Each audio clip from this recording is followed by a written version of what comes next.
Welcome to the SaaS Revolution Show, a podcast by SaaStock. Here we interview SaaS founders from around the world who've been there and done that, as they share the ins and outs of how they built their businesses, their operations, their path to securing investment, and more. Our mission with the podcast is to help you, the founder, learn how to scale your SaaS, maintain your well-being, and navigate the complexities of this ever-changing industry. I'm your host, Alex Theuma, and together we'll explore the good, the bad, and the ugly in the journey to SaaS success.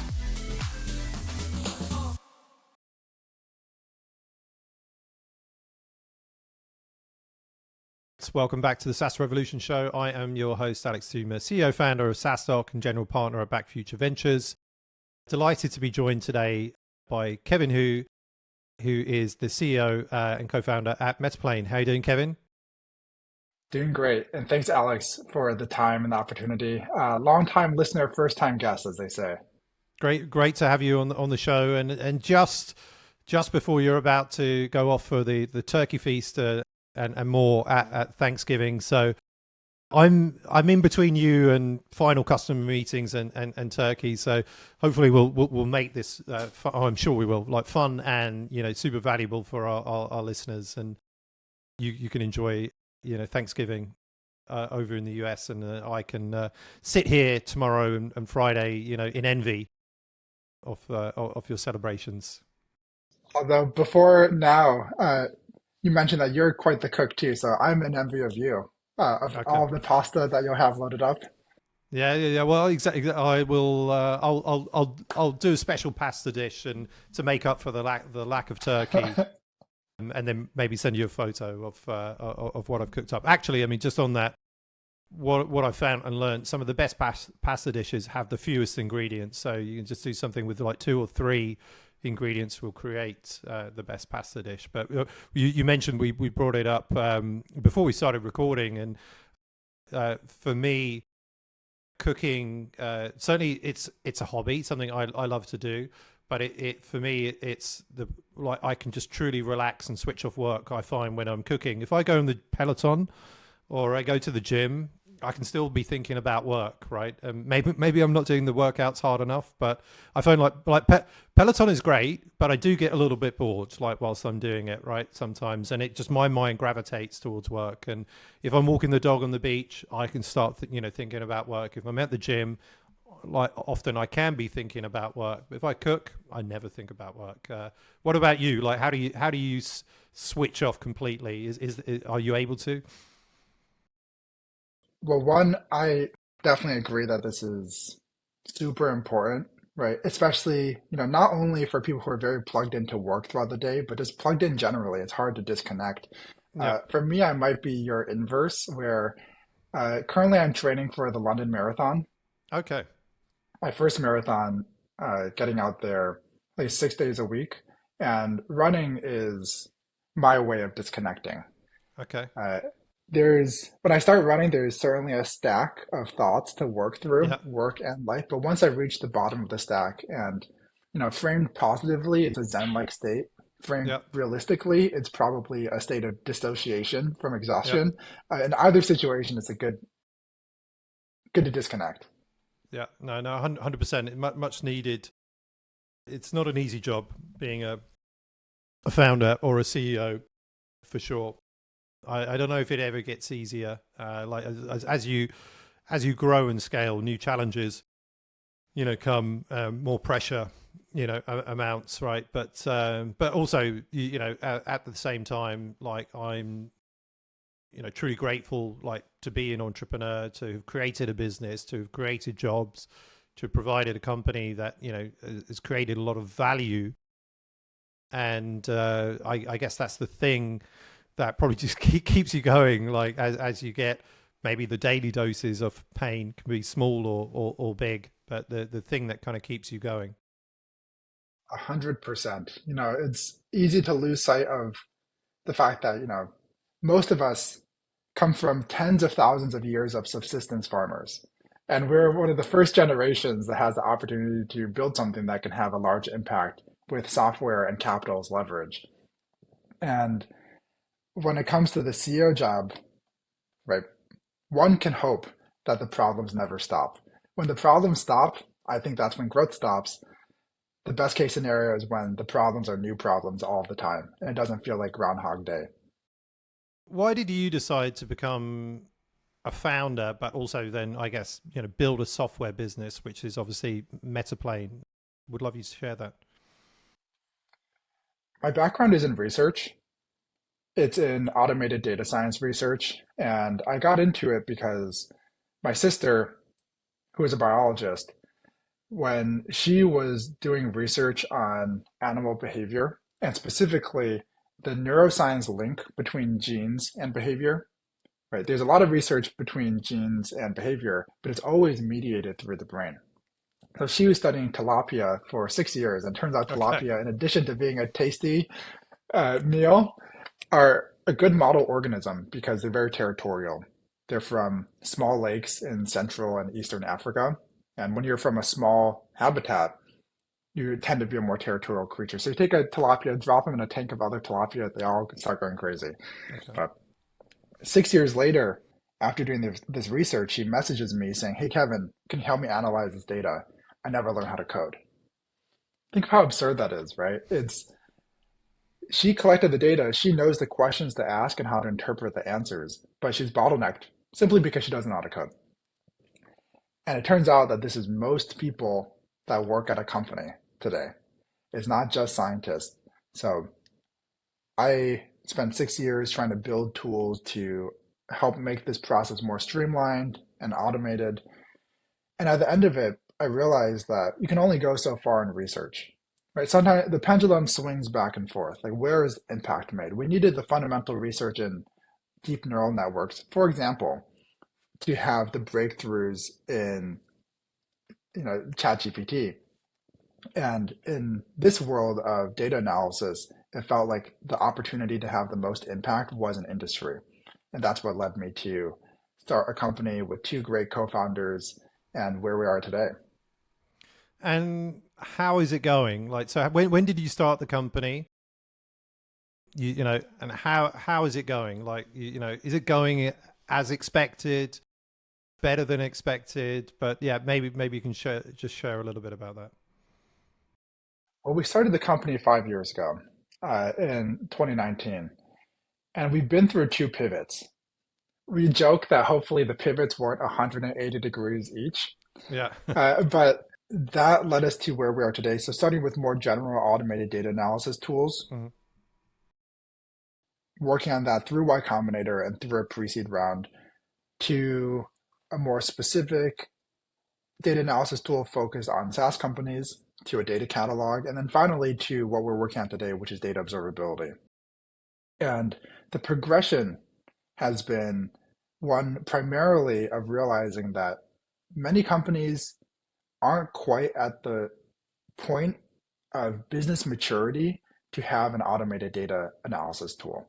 Right? There's so much work that has to happen upstream of collecting the data, transforming it, and ensuring trust before you can start unlocking whether it's automations or machine learning models or quote unquote insights.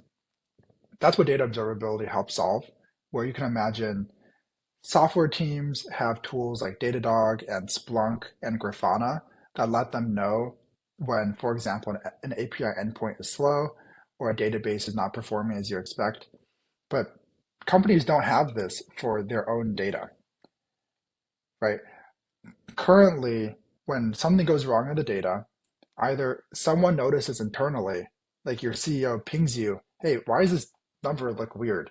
Or in the worst case, a customer notices, and then you start losing reputation. This doesn't have to be the case because we have the metadata in order to proactively detect and ideally prevent these issues. And that's what Metaplane does, right? Sometimes we say, like, we're a data engineer in a box, just staring at your tables all day long. And you mentioned you went through Y Combinator, I think this year you raised a Series A, right? Right. Is that correct? And so in that journey, like going through, when did you go through Y Combinator? So would that have been 5 years ago? That was in the winter 2020 batch. notoriously known as the Okay. COVID batch because Yeah. we started off in person, and then everyone went home. That was, yeah, 5 years ago. Wow, time Well, flies. and getting through, I guess like getting into Y Combinator, would love to know maybe like a couple of like challenging questions that they pose to you, but actually just the value of going through it. And actually, did you do the first pivot when you were in Y Combinator? I think I often hear companies, they go into Y Combinator, they are one thing, but then there is a pivot that happens at that point. And so, was that the case with yourselves? What you're saying is true. That I believe it was 2 weeks at the time, might be 1 week now, they have a founder come in and speak. And it was Hmm. notable that, at least for our group, many of the speakers were founders that had pivoted. Hmm. For example, the founders of Retool, the founders of Segment, they Yep. didn't start off that way, right? And Yep. also the founders of Brex. We didn't pivot through the course of YC. We pivoted afterwards, but certainly some of the mindset that YC instilled in us helped give us the gumption and the conviction to make that pivot. And when I say the mindset, YC, at least from my perspective, doesn't teach you how to build a great company. Because every great company is unique. If there was a formula, then there would be infinitely more great companies, right? As Peter Thiel says, within every great company is a secret. And I'm preaching to the choir when I say this. But what YC does teach you is the many, many ways how to fail.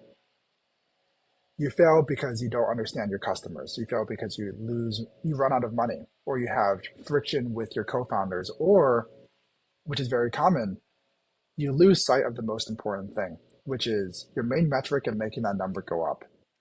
So through the course of the interviews, there was never a gotcha question, at least from my perspective. And we went through 4 interviews over the course of many years. Uh, it was very simple. Have you launched? No? Then you should launch. If you have launched, what's your main metric? Is it going up? Okay, if it's not going up, why isn't it going up? Okay, so let's say it is going up. What are you going to do to get your next 100 customers? Very straightforward things that I think many founders, even when they're very skilled and very well intentioned, can sometimes stray from, because you know how it is. There's so many distractions that come up, right? There's growing the team, there's vanity metrics, there's investors, there's 100 things. And then YC, I give a lot of credit to them. Through the course of those 3 months, made 99 of those things feel irrelevant. So we're focused on the one thing. And I try as much as I can to maintain that focus over the course of the next 5 years and to instill it in the rest of the team. Yeah. Awesome. And like 100% believe in that, right? I think it can be very easy to lose focus, right? And whether it's when you're in the early stage, like you have somebody that wants to buy your product, but it's really not your ICP, your typical customer, and it can kind of lead you down a certain path. Or you have customer demands that they want you to add things to the product that actually don't really kind of fit with what you truly believe is aligned really to the vision.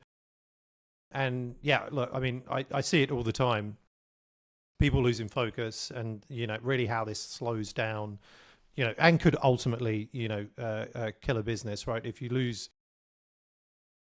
you know lose that core of what why you said about building this business, who it's for, that North Star. It's a dangerous path, right? Yeah. On that first point, I think maybe Jack Altman said this on Twitter recently. Would love your thoughts. Where, like, not all revenue is created equal, right? Getting a 10K contract from a customer that lives in the future that's really aligned with your vision, whether it's a ramp or a Vanta, could be worth a 100K contract from a customer who pulls you in the wrong direction. Yeah. Uh, yeah, I'm curious if that Yeah, resonates no, with no, you. I agree, and actually very topical, because I was listening to a podcast yesterday, and it was the CRO of Datadog, or like a former CRO of Datadog, I think, right? And he was talking about like they had a $600 ARR deal with I don't know, a big bank. I can't remember the name of the bank, right? And he was kind of like questioning, is like, 600 ARR, right? We need to be doing like bigger deals than this. But then, I think the way it sort of like played out effectively is this became a $1.8 million kind of contract, like eventually, and I think he was kind of, there was a little bit of questioning of like, why are we putting in all of this effort when they've made a $600 order? But like ultimately, like this, transpired to be a 1.8 million, customer for Datadog. So you're very right. And also we see, I mean, like so, SaaS companies, often they go through, well, if they have, you'll get different leadership teams, sometimes a different CEO, certainly, well, it can be at different stages, but often if we talk about just like maybe a bit more of a maturity stage, and let's say you're past 100 million ARR, and then the CEO would say, okay, we stop selling to startups, right? We're going up market and we're just going to do enterprise, right? And then a few years later, you'll see the sort of backtrack, like, no, we're doing SMB again, right? But I think it's quite interesting. But what we also see, and a lot of these sort of bigger companies, and why they have like a product for startups, X for startups, or Intercom for startups, ChargeBee for startups, etc., is actually like trying to capture, I guess, that opportunity where obviously not every company, and the majority won't make it, right? But who is going to be the next Slack, and the next Notion or whatever, right? And getting those folks in kind of early, at that maybe 10K ACV or less, right? But hopefully seeing them grow and succeed, and they'll be on your platform. And I like, obviously I'm not in the mechanics of a lot of these businesses, but sometimes just personally it frustrates me when you see a company that's grown up through like selling to SMB, and then just drop them because the CEO decides that we're going enterprise and they don't do enterprise sales anymore. And then not always, but often you see them come back and it's like, no, we shouldn't have done that, right? So yeah. Right. The guy that, goes off to college and forgets about their high school mates. But Yeah, who are you going to hang out with when you go back home? exactly. It, Or if you break up with your girlfriend or boyfriend, right? who do you You call? forgot about, exactly. And so, like, getting to Series A, right? These days, you need pretty good metrics, right? And good growth. And the bar's been raised, and you achieved that sort of this year. So, would love to learn a little bit about how you got that performance within the business to ensure that, because you see a lot of companies stall out, certainly over the last couple of years at seed stage. They're just not not able to grow fast enough. They maybe have to do a bridge round, to give them more time. Actually, there's been a lot of that, kind of this year, given that also, the bar's been raised a little bit on Series A. But we'd love to learn a little bit about you, like, how you got that through and, got to raise that Series A round. Well, I strongly empathize with every founder in every stage, right? Every game is between inception or between -1 and IPO. It's very unlikely that you're going to progress to the next level, if we use a video game analogy. Yeah. So I really do believe what they say is that 0 to 1 is impossible, 1 to 10 is improbable, 10 to 100 is inevitable. And for us, the the key to go from 0 to 1, because now we're on that 1 to 10 journey, but what I would look back and definitely want to do again is, one, focusing on building the best product. That we are a very engineering and product focused company. And perhaps this is what we had to do given the founder's DNA of being a 3-person technical team. Maybe it's also the nature of the space that we're in, but oftentimes our product spoke for itself when it came to the capabilities that we supported and the reputation we had in the space, which helped our whole sales cycle, which throughout that 0 to 1 journey was founder-led sales. Now we're trying to build a more repeatable go-to-market process, right? there's no Series B investors that are going to cut a check if you say Yeah. that you're 100% founder-led sales. But for us, it was so important not only to increase the probability of all of the deals, but to get direct feedback from the customer, right? Because at that stage, kind of related to what we were talking about selling to the Ramps and the Vantas of the world, feedback is sometimes just as important as revenue, right? Like foregoing, you know, a little bit of revenue in order to build a better product, especially in the early days when you're still trying to figure out the vector of your direction, has a huge downstream impact. So those were the two focuses for us, at least.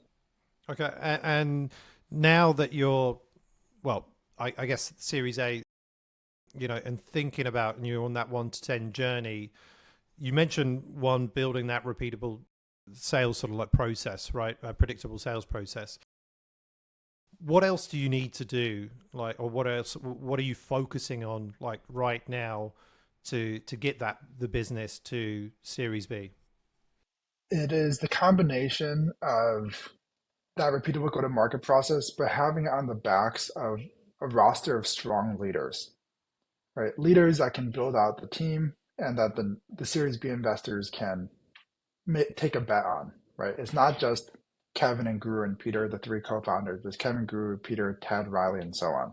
Mm-hmm. Uh, it's the combination of those two plus hitting the classic Series B metrics, which have shifted a little bit, but at least in my conversations with investors, haven't strayed too far from what you might expect in terms of range of ARR and NRR and customer base and sales cycle. I'd love to know in terms of like decision making and prioritization. As you grow, like what have been your learnings, and like how do you think about decision making and prioritization? I think that there's only a few decisions that truly change the trajectory of any company.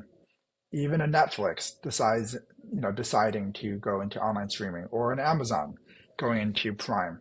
And I would be lucky if this comparison is even close to justifiable between little Metaplane and Amazon, but it's true in Mm-hmm. our case too, that the decisions to pivot, the decisions to hire this person or to stay in the mid market or to continue down the product led growth model, uh, these sorts of decisions we took with a lot of care, but not in the cerebral sense, which I'm guilty of more than anyone, of trying to sit down and like meditate your way to a decision as if the Buddha would make a better decision, right? More in trying to approach it with a sense of humility and say, there's so much that we don't know, and we'll never get to 100% certainty.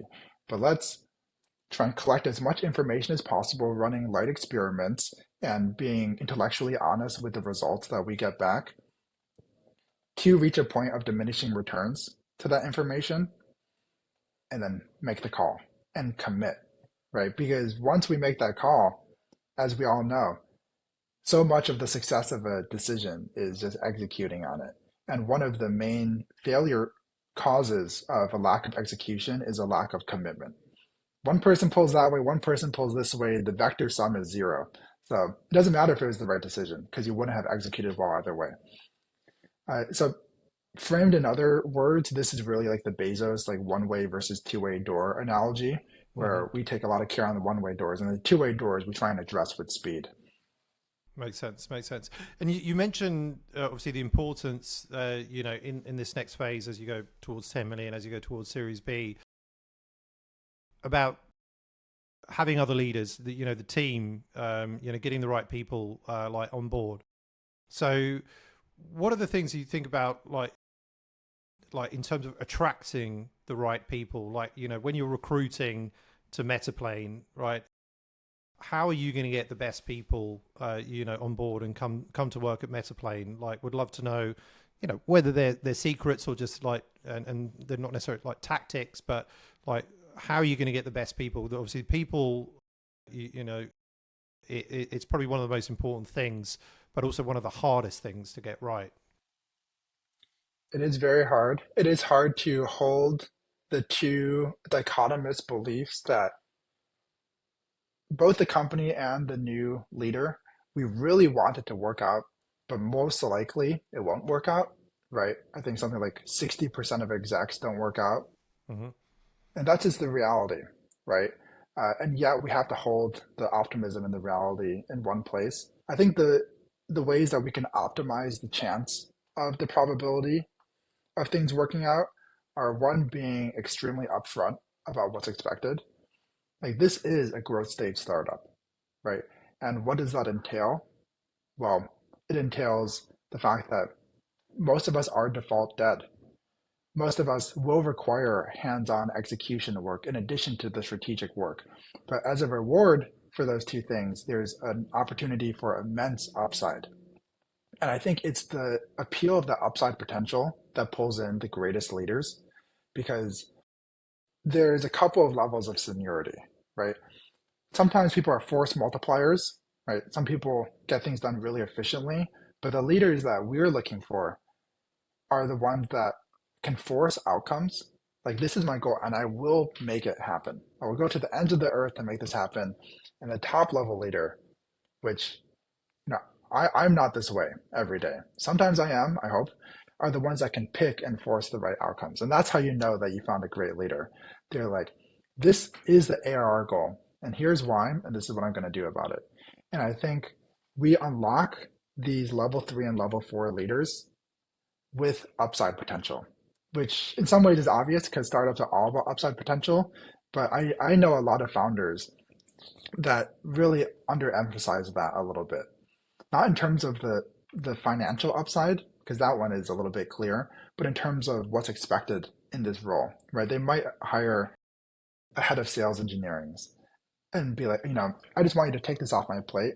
And a successful sales engineering leader role is just to hit this NRR number.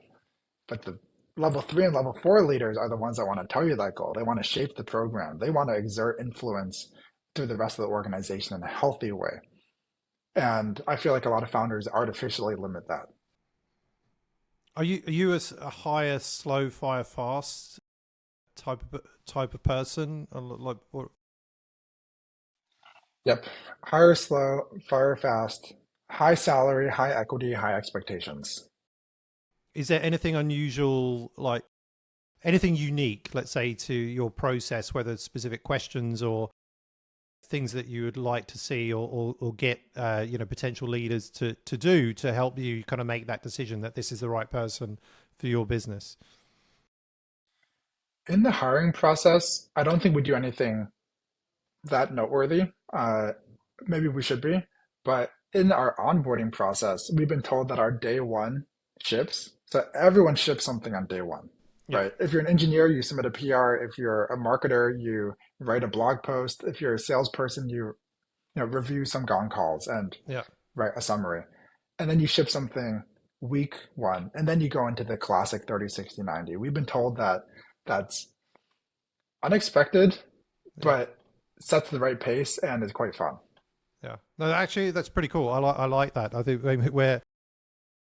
maybe I'm a little bit sort of too relaxed about that, because I don't expect much, in that first week. It's like, here is a checklist, here is your computer, and here is a buddy to speak to, and you kind of like ease in on that. And actually, it's not the same, but I remember the last company I worked for before I founded SaaStock was an enterprise, was a cloud computing software, but enterprise sales.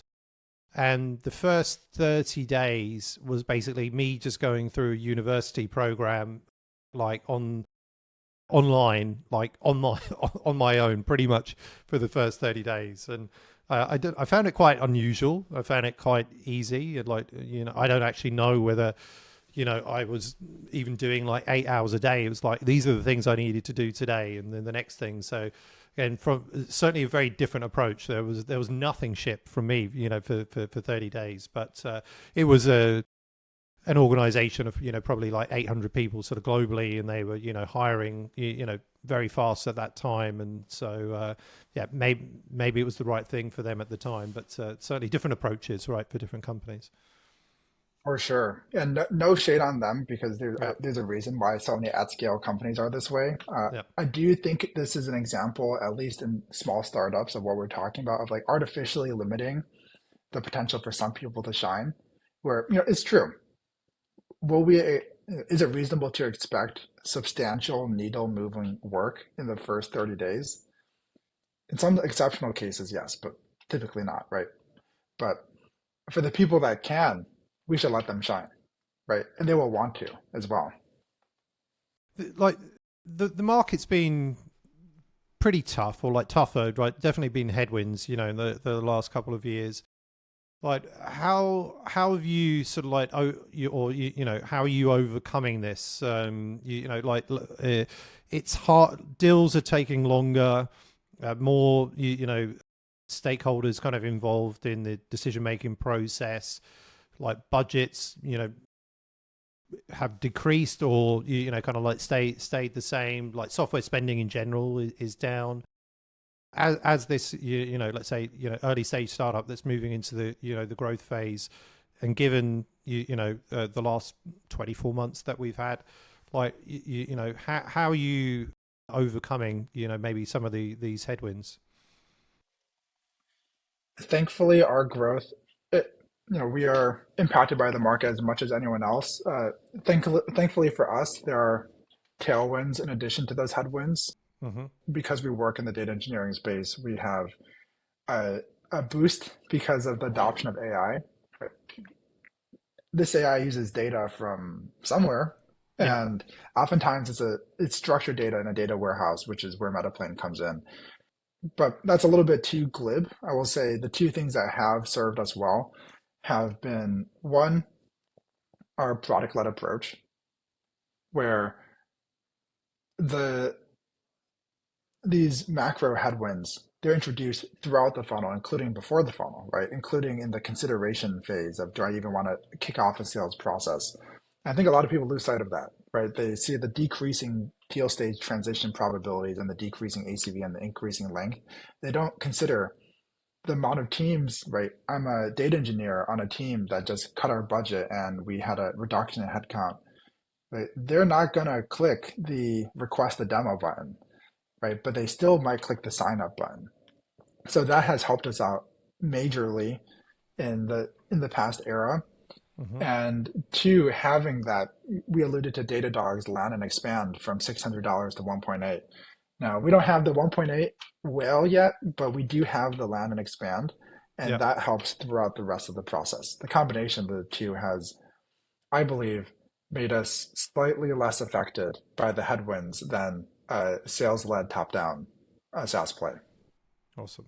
And switching gears a little bit, Kevin, I think I noticed an aura ring on your finger. So I'd love to know, what is your average sleep score that you could share? Oh, my average sleep score. Well, I'm using my phone, the continuity camera, as the Yeah. video right now, so I can't. But I would say, I joke that in every relationship, there's one good sleeper and one bad sleeper. If there are two bad sleepers, the relationship never would have made it. Yeah. But let's just say I'm lucky that I'm the good sleeper, so I usually range around 70 to 80. Okay. I don't mean to brag, but but No, like, yeah. it's good. But Do you have an do you know aura? what I thought I do? Yeah. Although it's on my middle finger here, but I'm not being rude to you, Kevin. I found it best on my middle finger. But do you know what I find, that when I'm in the 80s, like that's my 84, let's say, would be a good average score for me. Sometimes I've got into the 90s. If I go below 80 and I'm in my 70s, I find it like pretty tough going, or harder. Like my day, there's a noticeable difference, a really noticeable difference, right?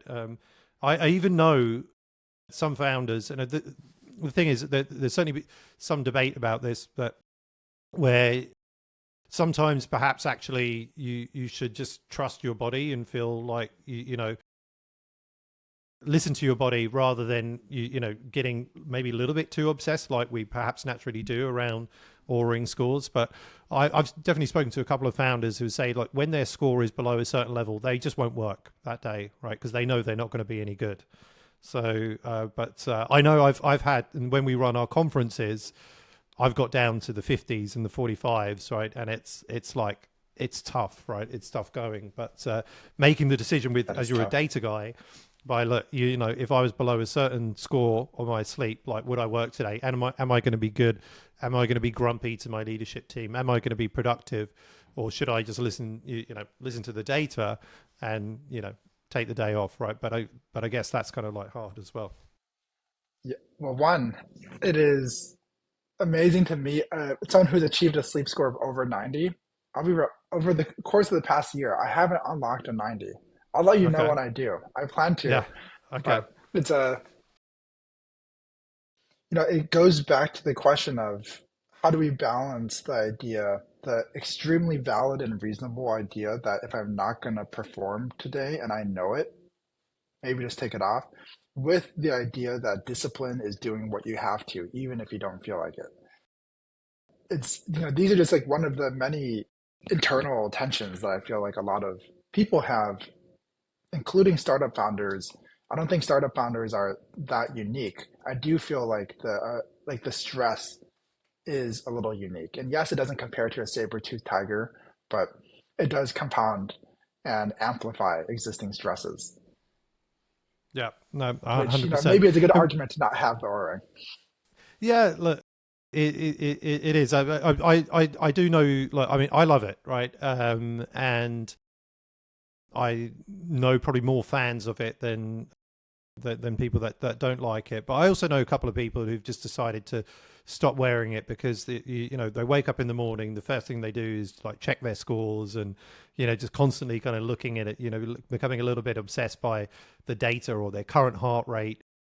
I had a conversation also at our recent conference where a founder said, look, he'll be on meetings, he'll check his data, like did his heart rate go up on this meeting, right? And did it go up too high?